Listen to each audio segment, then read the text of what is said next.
In this video, you will learn how to use Approval Manager, an add-on for Microsoft Dynamics 365 Project Service Automation. Approval Manager extends the standard PSA functionality by adding the following features. Allows approving time entries and expenses for invoicing process. Gives structured tree view of projects with advanced filtering functionality.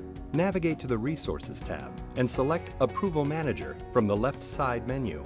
Load your customer or project data into the application using the available filters. Then select one or more projects or accounts and confirm the selection with OK. Click Refresh to load the data. All items are now shown in the mainframe of the application. You can filter the information by using standard or custom views and selecting the required period.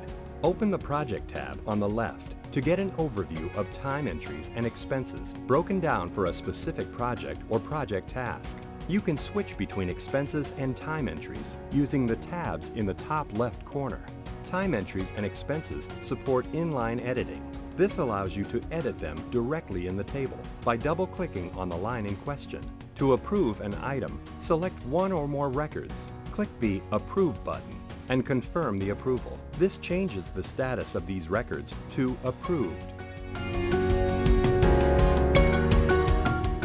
Watch the other videos in this series to learn how to use the proMX add-ons for Microsoft Dynamics 365 Project Service Automation, and contact our experts if you have any questions.